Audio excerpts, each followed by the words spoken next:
Na mtazamaji, karibu tena. Hii ni Kuzacha, na baada ya mdahalo mzima katika mduara wa mama maliwaza, basi tunaingia katika sehemu nyingine ya mambo bayana, ambapo asubuhi hii ya leo basi tunaangazia lile swala la mabadiliko ya hali ya anga, ama ukipenda mabadiliko ya tabia nchi, ambayo ni climate change.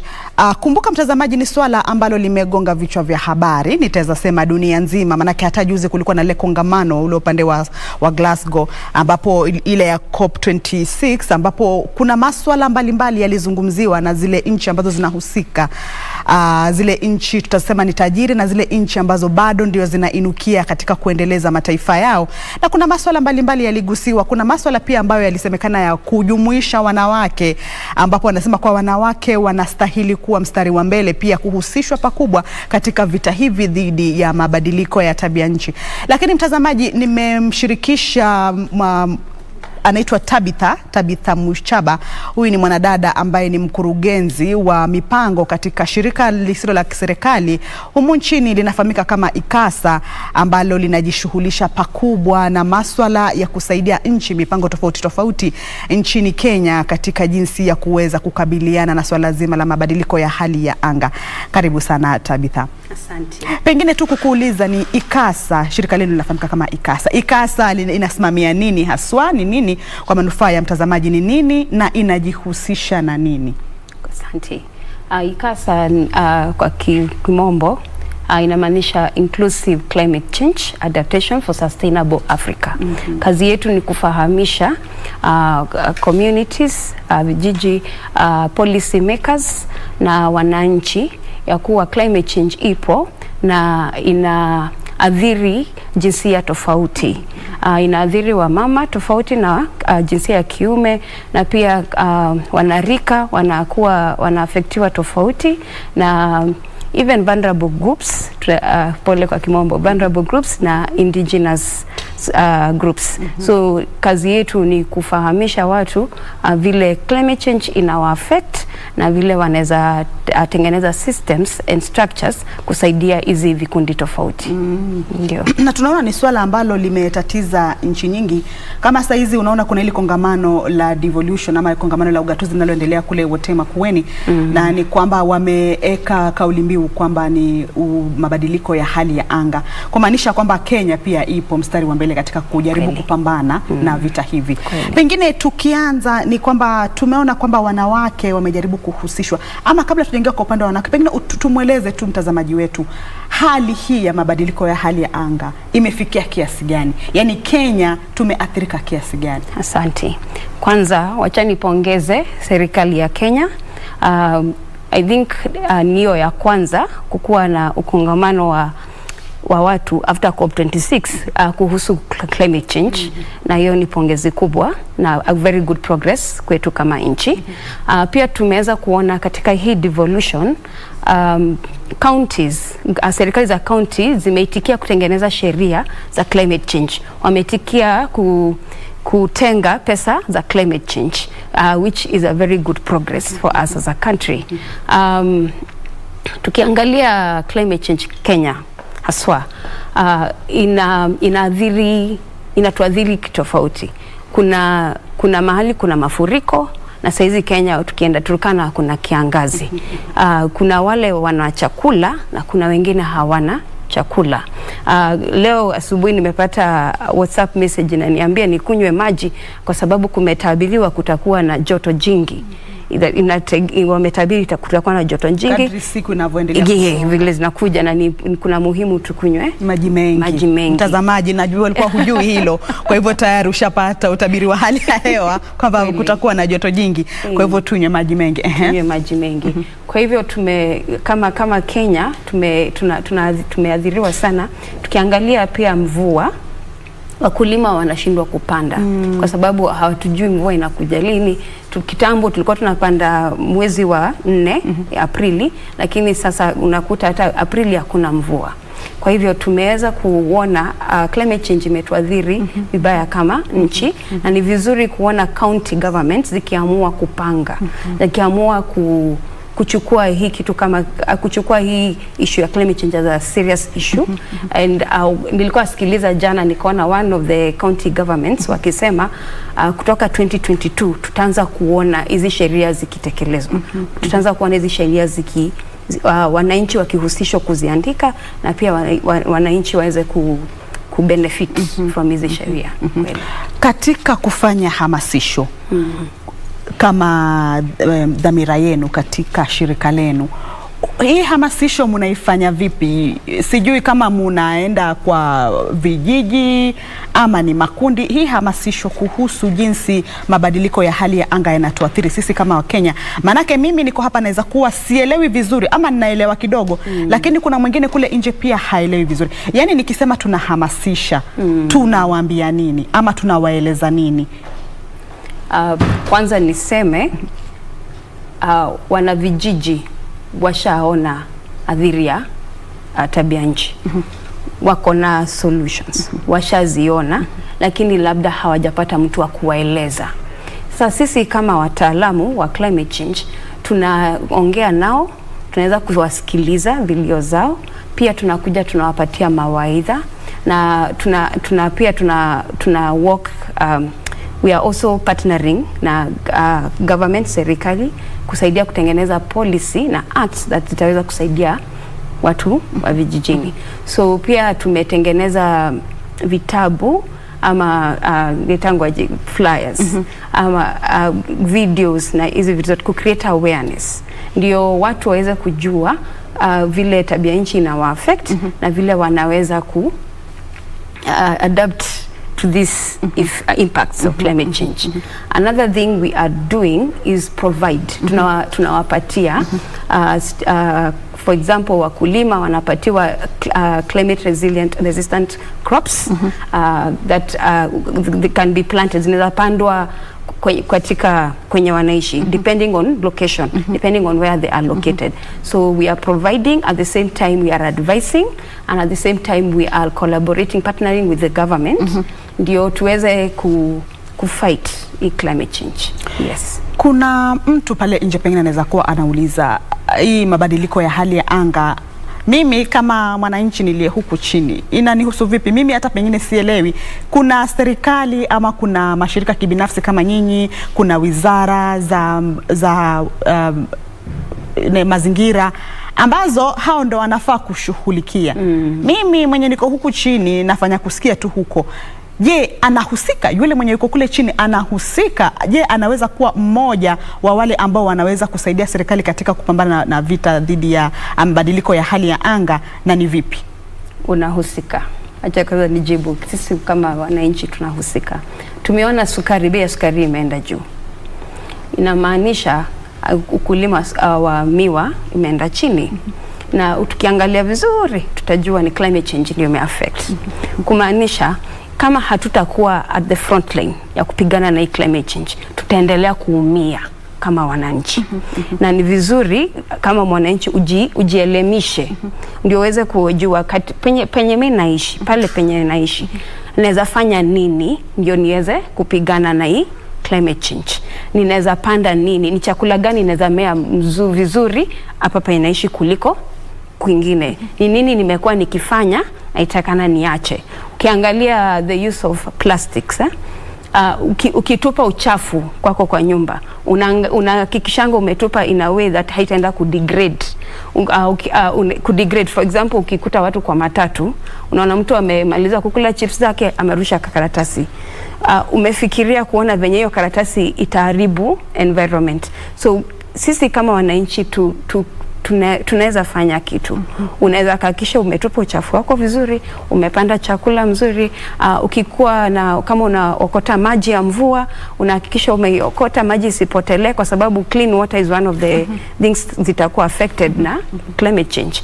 Ndio at the end of it all, hata wewe kama binafsi usiumie, kwa sababu utaumia.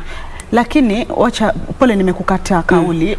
Pengine kuna mtu anajiuliza, mimi mchango wangu katika kuchafua hewa pengine ni mchache sana. Kweli. Kuna wale wana magari, yale magari makubwa yanasemekana yanatoa hewa chafu, yanaharibu hewa. Pengine mimi nitasema pengine mimi mchango wangu ama vile ninavyochafua hewa si sana kama wale ambao wana magari, pengine wale ndio wanafaa wapunguze. Nyinyi katika shirika lenu munaona chanzo haswa ama ni wapi ambapo Kenya inafaa kuweka msisitizo katika kujaribu kupigana na uchafuzi wa hali ya anga? Asante kwa hilo swali. Hata nimekumbuka Tobiko alisema the same thing katika COP26. Akisema Kenya tuna only contribute 4% ya emission compared to the developed world. So we are emitting kidogo, however we still have a role to play. One ni kuadapt clean energy. Tumeona kama nchi watu wengi wameadapt solar energy. So with the adoption of solar energy tumeweza ku reduce emission ya greenhouse gases which are causing the climate change. Kitu ingine kuangalia ni pia wewe kama mwananchi ni kujua kuangalia kwa nyumba yako ni nini unafanya. Ni vizuri kusema greenhouse gases ni carbon dioxide na methane and these other gases that are they absorb heat instead of nini kurelease. So ni kuangalia ni nini katika nyumba yako ama kichini unafanya, hata kazini ni nini unafanya that ina contribute kwa hizi greenhouse gases emissions zikwe emitted. So unaweza katutembelea sisi kama ICCASA, tunaweza kukusaidia. Pia utakuweza kasoma online, unaweza kujua ni nini unafanya that ina affect climate change and what are the other options available that you can do in your house as a person, pia kazini na kila mahali unafanya. Yes, alafu pia tupatie mfano ulio hai, yani tupatie good example of hizo emissions zenye. So one nimesema ni hiyo, kuna hiyo inaitwaje solar energy. It's a very good strategy and measures and I'm hopeful na hope kuona kama county government wata adopt hizi vitu. Na pia to reduce taxes. Nimeona juzi wameongeza taxes on this solar energy. If the government wanaweza reduce taxes on this the ones that to reduce emission, that would be a very good thing. Kitu ingine tunaweza fanya ni kupanda climate resilient crops. Ukitembelea Kalro wako na hizi mimea na watakusaidia kujua ni mumea gani unaweza panda kule unaishi. That's another way. That ni ukiona kama Colgate, makampuni mingi wana encourage zima maji. Kama ukibrush meno na una brush meno, mfunga maji, funga mfereji. Acha maji yaanze kutiririka, ukimaliza tumia maji in a way that is good, don't waste. Kwa sababu kama hata imaanishi kwa wewe ukiwa na maji kuna mtu mwingine kule nyumbani, kuna watu wengine hawana maji. Let's use things in a way that is good na responsible. So those are the few measures unatakana uangalie. Kukinyesha, especially for those people who have built homes, jenga the rain water harvest tanks so that you are able to have access to clean water, cause ukiangalia maji mingi saizi ya Nairobi ya borehole iko na impurities. So and these impurities are also affecting us as humans. So ni vizuri hata wewe ukijenga nyumba consider rainwater harvesting. So kuna so many measures and they are available. Scientists wameandika, Kenyan scientists have really worked hard and wamezi publish. If you can access, just go online and encourage watu wasome, wataweza kuzipata. Nimeona pia kumekuwa na msukumo wa kutaka kuwajumuisha wanawake ama makundi tofauti, lakini tuzungumzie pengine kuhusu wanawake. Umuhimu ama pengine ni nini haswa chanzo kilichosukumia hawa viongozi kusema kwamba wanawake pia wanafaa kujumuisha katika mazungumzo ya mabadiliko ya hali ya anga? Vile nilianza mwanzo, climate change inatuadhiri vikundi tofauti, inatuadhiri kitofauti depending na your gender, jinsia yako. Utakuta katika nyumba mwanamke kazi mingi inaendea mwanamke kuliko mwanaume. Kama saizi kukiwa na drought, utakuta mwanamke ni anaenda kuchota maji. Akimaliza kuchota maji arudi nyumbani apikie familia yake chakula. Akimaliza kupika chakula ni afanya shughuli yote. So hiyo ndio inafanya watu wanasema as much as climate change ina affect both male and female, ule mwenye ako vulnerable ameathirika zaidi ni mwanamke. Na ndio maana unaona sauti ya mwanamke, watu wanaendelea kuongelea tusaidie wanawake, na the only way tunaweza kuwasaidia ni kuleta structures and systems that will ease this work, because ukiangalia our culture as Africans or Kenya, mwanamke bado ako chini in terms of getting equity, and hiyo ndio nafanya mwanamke ni akwe ni anakuwa affected sana na hii climate change. So ndio maana unaona watu wengi wakiongea wanasema tusaidie mwanamke ndio reduce. Najua kuna mtu anajiuliza huyu mwanamke tutamjumuisha afanye nini? Yani yeye tutamjumuisha kivipi yani pale? Nikikumbuka Uhuru rais wetu katika COP26 alisema 70% of Kenyan households zimepata stima. Na maanisha sasa zile functions ziko zinafanyika nyumbani na mkono zimeweza ku reduce because of introduction of electricity. So there are so many measures we can introduce in the house. For example, kasa hizi tunaenda uchaguzi, nimesikia mkiongelea uchaguzi saa hizi. Nisituambie MP atusaidie kuleta maji hadi kwa nyumba, watu waache kwenda kuchota maji mtoni, na kuhakikisha hii maji inakuja ni safi. Ndio familia inaanza kupata maji ya kupika na ya kunywa. So there are several measures kama serikali wanaweza tusaidia sisi wananchi ndio tuweze kuendelea na tuweze kupigana na hii tabia nchi. Katika shirika lenu vile mnavyohusisha pia serikali za kaunti, je, mnaona kuna ile azma ya kutaka kusaidia katika kupigana na hivi vita vya mabadiliko ya hali ya anga, ama pengine bado kuna kule kujivuta? Hakuna sijakutana na kujivuta. Nimeona kuna hiyo wako na nia, wanataka kusaidia, na ni vizuri pia niseme kuna sheria zimetengenezwa katika serikali kuu, lakini hizi sheria wa kutekeleza ni county government. Lakini county government hazijaweza kupata hizi sheria vizuri na hawajasaidiwa kuziandika targeting the different counties. So that is the first step. Tunaomba tukuona hizi sheria zimeandikwa for national government ziweze kukua specific to the different counties. Alafu number 2, financing. Counties wanataka kufanya kazi lakini hawana hela. Kwa hivyo hiyo ndio kuomba serikali kuu waweze kusaidia counties waweze kupata hela ndio waweze kutekeleza hizi sheria katika vijijini na watu. Na wakipeleka hizo sheria, pengine mimi nataka tumhusishe mwananchi wa kawaida. Anahusishwa vipi pale katika kupigana na hivyo vita vya mabadiliko ya hali ya anga? Ya kwanza nimesikia kutoka kwa hii devolution wanataka kuandika hizo county, wanataka kuandika hizo sheria za county. Naomba wasiandike bila kuhusisha wananchi, na wakihusisha wananchi wahakikisha wamehusisha wananchi wa vikundi zote, jinsia ya kiume, jinsia ya kike, pia wahusishe single mothers, widow mothers, wahusishe youth, wakue even the teenage girls, because tumeona siku hizi teenage girls washaanza homes. Ni vizuri wahakikisha wameinclude all these groups kuandika hii sheria, kwa sababu wanaweza leta initiatives na wazifikishe kwa county, lakini kama hawajahusisha hizi groups hawataitikia kuzifanya kwa sababu hawazifahamu hizi measures.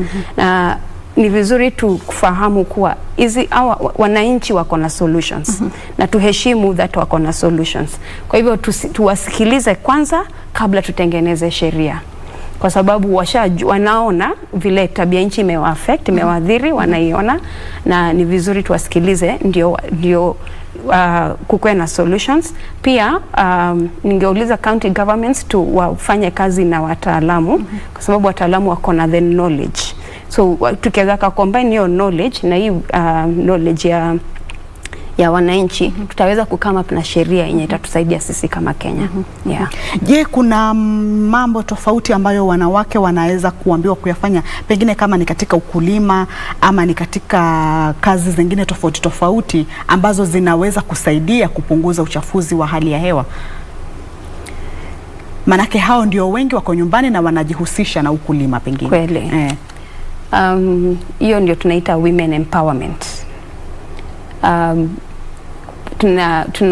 Kwa kifupi tu women empowerment ni kupatia, najaribu kutafsiri na Swahili, ni kupatia wanawake sauti, waweze kujiongea, waweze kusema, kujieleza mashida yao, wasikike na waweze kupigania, ndio waweze kukuwa na stand in the society.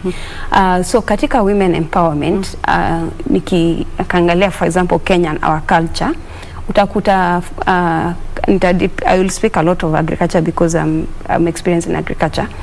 Utakuta mwanamke katika household ni atenda kukamua asubuhi, lakini hatapata hiyo pesa ikikuja. Na ukiamua kukuja kuambia huyo mwanamke apiganie hiyo pesa, italeta shida katika hiyo familia. So kama wataalamu tuna advice to introduce other means of making an income in that house. For example, kama chicken. Chicken, utakuta wanaume wengi jinsia ya kiume, hiyo pesa ikikuja wanasema hiyo ni ya mama. So those are the measures tuna introduce that are acceptable in a society na hazitaleta conflict, na familia zinaweza kuishi pamoja, at the same time wanaweza kupigana na climate change. Mahali pazuri hapo pa kumalizia, Tabi. Shukran sana kwa kuweza kuwa mgeni wetu katika sehemu hii ya Mambo Bayana katika Kuzacha. Mtazamaji, hapo ndipo natia kikomo kwenye mazungumzo haya ya mabadiliko ya tabia nchi. Na kama nilivyosema Tabi, ni kwamba basi kila mtu anafaa kuhusishwa angalau kuweza kuwa na ufahamu kuhusu ni vipi tabia nchi inavyoathiri maisha yetu, na ni hatua zipi ambazo sisi kama Wakenya tunaweza kuzichukua kibinafsi katika kuweza kupambana na vita hivi. Na mpisha mwenzangu Kazo Mongela atakuwa na mgeni, watazungumzia maswala hapa ya uongozi kwa wanawake na walio na changamoto za ulemavu. Usiende mbali, mimi ni Kamche Menza, hadi Ijumaa ijayo na kutakia wikendi njema. Kwaheri.